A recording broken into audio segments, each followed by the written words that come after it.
Hello મિત્રો, કેમ છો? મજામાં? આજે આપણે બનાવવાનું છે ગ્રીન પાલક પુલાવ. બહુ સુપર અને સાથે એકદમ ટેસ્ટી હેલ્ધી. તો મેં પાલક લઈ લીધો છે, 250 ગ્રામ પાલક છે, સરસ મજાનો. એને કટકા કરી દીધા છે, મતલબ આ ડાંઠા આવે નીકાળી દીધા છે અને ધોઈ અને રેડી કરી દીધો છે. અડધો કલાક મેં ચોખા પલાળી દીધા હતા, 2 પાણી ધોઈને. તો ચોખા પણ પલળી રેડી થઈ ગયા છે. છૂટ પાણીના અંદર ચોખાને પકવાઈ લેવાના છે અને પાલકને પણ એક ઉકાળો લઈ લેવાનો છે. ચોખાના અંદર મેં પાણી રેડી દીધું છે. હવે આપણે જે પાલક છે, પાલકના અંદર પણ પાણી રેડી દેવાનું છે. પાલકમાં પાણી રેડી અને પાલકને ગેસ ઉપર મૂકી અને એક ઉકાળો ખાલી લાવવાનું છે. ઠંડુ પડી જાય એટલે પછી પીસી દેવાનું છે. પાલક મૂકી દીધો છે, એક ઉકાળો લઈ લેશું. પાલકને સરસ ઉકાળો આવી ગયો છે. આ પાલક હવે આપણે ઠંડા પાણીના અંદર નાખી દેવાનું છે. ભાત મેં ચડવા માટે મૂક્યા છે. 2 તજના ટુકડા, 4-5 નંગ લવિંગ અને 1 કાળી ઇલાયચી અને 2 ગ્રીન ઇલાયચી. હવે આપણે આને ઉકળવા દેશું. મીઠું નથી નાખવાનું. પાલક મેં બરફવાળા પાણીના અંદર કાઢી લીધું છે.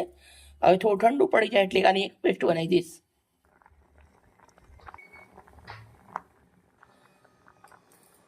ભાત મસ્ત ચડી ગયા છે. હવે આપણે અંદર લીંબુ નીચવાનું છે. લીંબુથી ટેસ્ટ મસ્ત આવે અને એકદમ છૂટા અને સફેદ બને. હું અંદર અડધું લીંબુ નીચ્યું છે. ગેસને બંધ કરી દેવાનું છે. ભાતને હવે ઓસાડી દેશું. ભાતને મેં ચાયણાના અંદર ઓસાડી દીધા છે. હવે થોડા ઠંડા પડે એટલે આ જે લવિંગ અને ઇલાયચી બધું નાખ્યું છે, તજ બધું નીકાળી દેવાનું છે. દેશી કઢાઈ, દેશી ઘી આપણે 1 મોટો ચમચો ભરીને ઘી લીધું છે. 100 ગ્રામ એટલું ગરમ થવા દેશું. થોડું જીરું નાખું છું. સમારેલું લસણ 1 ગાંઠ. લસણ થોડું લાલ થઈ જાય એટલે 1 નંગ ડુંગળી થોડી કાતરી લેવાની છે. 4 નર લીલા મરચા અને બીટનો ટુકડો થોડો, લાલ અને લીલા શીમલા મરચા,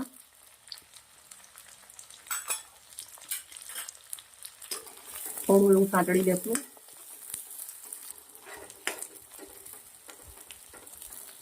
શીમલા મરચા થોડા સાંતળાઈ ગયા પછી આપણે નાખવાનું છે 1 નંગ ટામેટું. એને પણ સરસ આવી રીતના કટ કરી લેવાનું છે, જે રીતના શીમલા મરચા કટ કર્યા છે એ રીતે. હવે 2 મિનિટ સુધી આપણે તેલ ઘીના અંદર સંતરાવા દઈશું. મેં ઘીનો ઉપયોગ કરે છે, તમે તેલ નાખો તો બી ચાલે. લાલ મરચું, હળદર, ફ્રેશ કૂટેલ ધાણા જીરું, મીઠું, પાલકની પ્યુરી.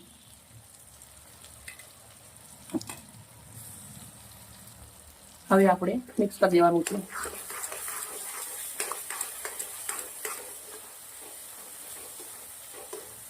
બે મિનિટ જેવું સંતળાવા દેશું. હવે આપણા ભાત બનાવી રાખતા છે એ નાખી દઈશું. 1 લીંબુનો રસ. પહેલા આપણે અડધું ભાતમાં નાખ્યું હતું, અડધું આવી રીતે ઉપરથી નાખવાનું છે.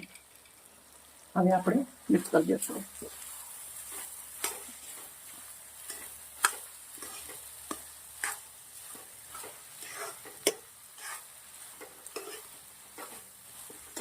ભાત નાખ્યા પછી 2 થી 3 મિનિટ સુધી આપણે આવી રીતે ભાતને ફેરવી લેશું અને ગેસ ઉપર 2 થી 3 મિનિટ રાખશું.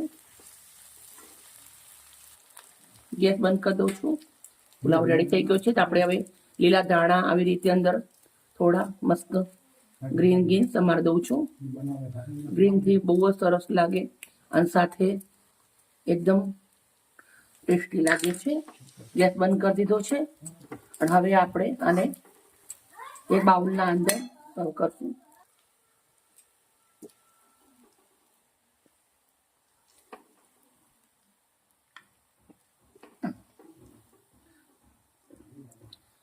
₹200 મેં 1 પ્લેટ લીધી હતી.